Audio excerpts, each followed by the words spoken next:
तो कठोपनिषद का जो 5वां प्रवचन है, उसका सार क्या है? बहुत सीधा सा है।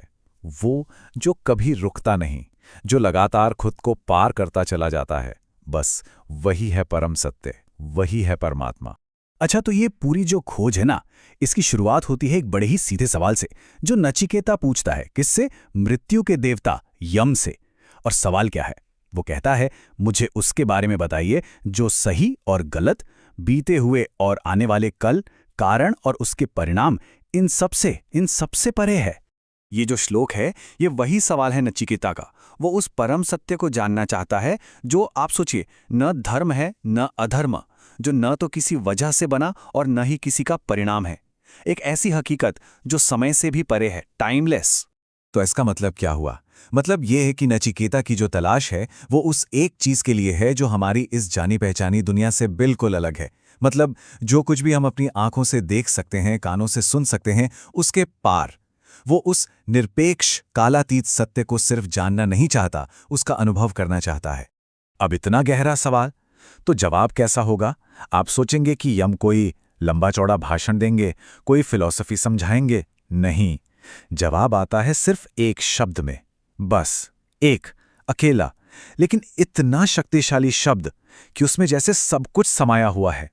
यम कहते हैं, देखो, सारे वेद जिस एक मंजिल की ओर इशारा करते हैं, बड़े बड़े तपस्वी जिस एक लक्ष्य के लिए तप करते हैं, और ब्रह्मचारी जिसके लिए अपनी पूरी जिंदगी साधना में लगा देते हैं, उस परम सत्य को, उस मंजिल को बस एक शब्द में समेटा जा सकता है।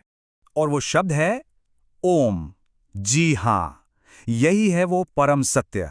नचिकेता की इतनी बड़ी, इतनी गहरी खोज का जवाब सिर्फ एक शब्द, ओम।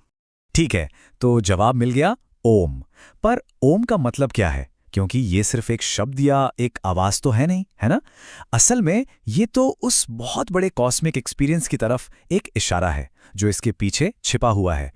अगर हम इस सूत्र को समझे, तो ओम कोई आम शब्द नहीं है।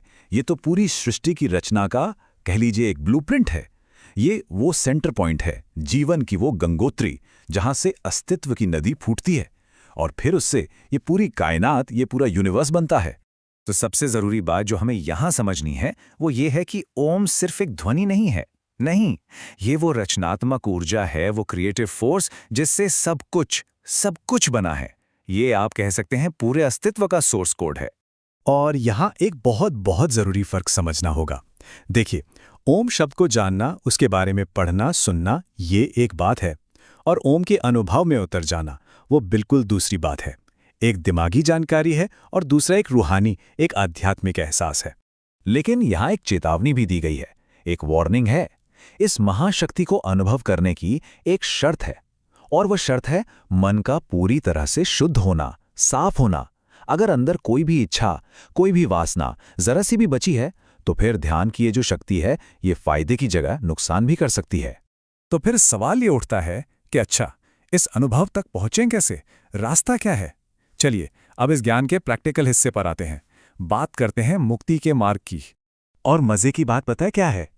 ये जो रास्ता है ना, ये दो ऐसी चीजों पर टिका है जो एक दूसरे की बिल्कुल उल्टी लगती हैं। दो ऐसी शक्तियां जो देखने में तो एकदम अलग हैं, पर असल में एक दूसरे से गहराई से जुड़ी हुई हैं। इस रास्ते के दो हिस्से हैं। पहला है श्रम। श्रम यानी साधक की अपनी कोशिश, उसकी अपनी जी-तोड़ मेहनत। और दूसरा हिस्सा है प्रसाद। प्रसाद यानी परम सत्ता की कृपा, जिसके आगे आप बस पूरी तरह से झुक जाते हैं, सरेंडर कर देते हैं। इसको एक मिसाल से समझिए, बहुत खूबसूरत मिसाल है। पहला कदम है श्रम। मान लीजिए एक पानी की बूंद है जो पूरी ताकत लगाकर सागर तक पहुंचने की कोशिश कर रही है। यह है श्रम।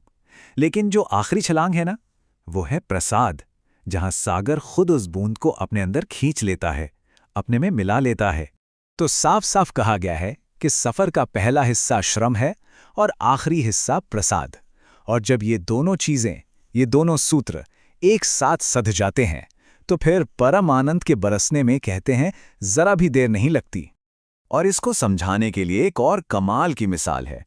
सोचिए कि हमारी जिंदगी एक रथ है, तो श्रम और प्रसाद क्या है? वो इस रथ के दो पहिए हैं।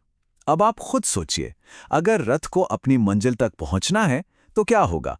दोनों पहियों को एक साथ एक ही लय में घूमना होगा। एक भी रुक गया तो सफर रुक जाएगा। तो आखिर में ये सवाल हमारे सामने आकर खड़ा हो जाता है कि क्या मुक्ति का, उस परम सत्य का सारा रहस्य इसी संतुलन में छिपा है? मतलब अपनी तरफ से पूरी कोशिश करना, जी जान लगा देना, और फिर जो भी नतीजा हो उसे पूरी तरह उस परम शक्ति पर छोड़ देना। क्या सच में यही है वो आखिरी दरवाजा?